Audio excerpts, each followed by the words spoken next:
Hello दोस्तों, welcome to my channel नोट्साला।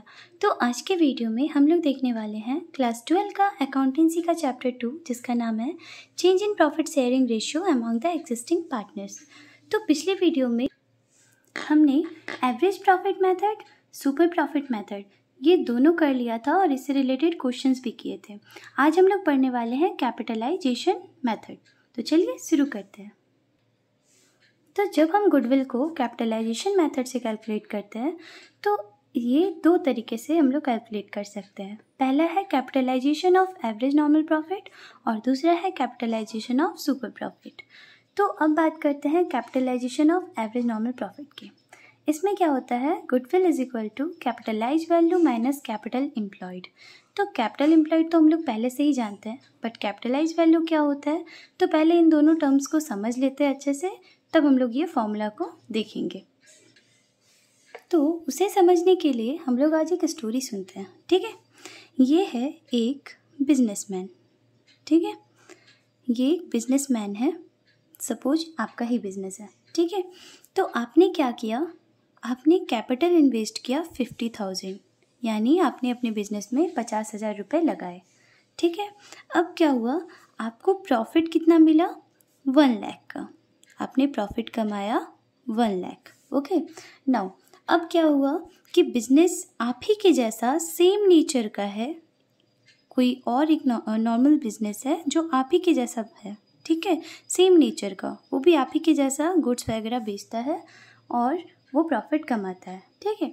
तो उसे पैसे लगाने पड़े टोटल 70,000 और उसने भी प्रॉफिट कितना कमाया, 1 लाख, ठीक है। तो हुआ क्या कि ये बिजनेस जो आपका है वो भी 1 लाख कमा रहा है और जो उसी के जैसा नॉर्मल बिजनेस है जो सेम नेचर का है वो भी 1 लाख रुपया ही कमा रहा है, लेकिन आप इन्वेस्ट कर रहे हो 50,000 और वो इन्वेस्ट कर रहा है 70,000। तो इसका मतलब क्या हुआ कि आप कम पैसे इन्वेस्ट करके उतने ही प्रॉफिट कमा रहे हो जितना वो ज़्यादा इन्वेस्ट कर रहा है और उसे प्रॉफिट उतने ही मिल रहा है। समझ में आया।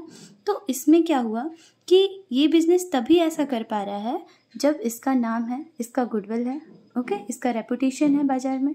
तो इसलिए क्या हो रहा है कि ये कम पैसे इन्वेस्ट करके भी ज़्यादा प्रॉफिट कमा रहा है, जबकि इसी तरह का जो नॉर्मल बिजनेस है उसे ज़्यादा पैसे इन्वेस्ट करने पड़ रहे हैं इतना ही प्रॉफिट कमाने के लिए।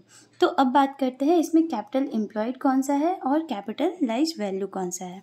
तो कैपिटल एम्प्लॉयड का मतलब होता है जो हमने एक्चुअली पैसा लगाया है। तो हमने कितना पैसा लगाया है, 50,000, दैट इज़ कैपिटल एम्प्लॉयड।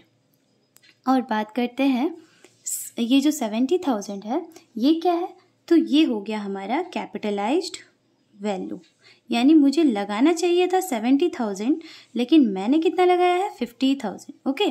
तो इसका मतलब कि मैंने एक्चुअल इतना लगाया है पर मुझे उसी तरह के बिजनेस के जैसा 70,000 लगाना चाहिए था, ओके। सो ये हो गया मेरा कैपिटलाइज वैल्यू, इतना मुझे लगाना चाहिए था और मैंने लगाया कितना, 50,000।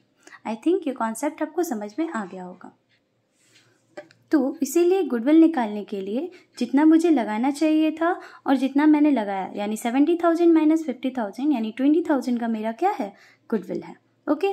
नाउ इसे कैलकुलेट कैसे करते हैं। तो कैपिटलाइज वैल्यू अगर दिया हुआ है क्वेश्चन में तो अच्छी बात है, अगर नहीं दिया हुआ है तो हम लोग पहले एवरेज प्रॉफिट निकालेंगे और उसे 100 by normal rate of return से मल्टीप्लाई कर देंगे। सेम चीज़ कैपिटल एम्प्लॉयड का तो मैंने पिछली वीडियो में पूरा ही बताया है, कॉन्सेप्ट क्लियर किया है, अगर आपने नहीं देखा है तो देख लो। तो या फिर मैं डिस्क्रिप्शन में भी उसका लिंक शेयर कर दूंगी या कमेंट में भी लिंक शेयर कर दूंगी, तो आप लोग उसमें भी देख सकते हो। और वैसे मैंने यहाँ फॉर्मूला लिख दिया है, आप इसे देख लो, okay. So next capitalisation of super profit. Super profit में तो बहुत ही इजी है। गुडविल निकालने का तरीका क्या है कि आप सुपर प्रॉफिट लिखो, देन उसमें 100 by normal rate of return से मल्टीप्लाई कर दो। अब सुपर प्रॉफिट कैसे निकलता है ये तो हम पढ़ चुके हैं कि average profit minus normal profit. और normal profit capital employed multiply by NRR by 100 यानी normal rate of return by 100, और एवरेज प्रॉफिट हो गया सम ऑफ नॉर्मल प्रॉफिट यानी total profits by total number of years. तो ये था मेरा आज का वीडियो। नेक्स्ट वीडियोज़ में हम लोग क्वेश्चन आंसर्स देखेंगे इससे रिलेटेड। उम्मीद है आपको पसंद आया होगा और ये कॉन्सेप्ट भी समझ में आ गया होगा। अगर आ ही गया है समझ में तो जल्दी से इसको लाइक कर दो, शेयर कर दो, कमेंट कर दो और साथ ही साथ सब्सक्राइब कर लो अगर आप नए हो इस चैनल में। Thank you so much.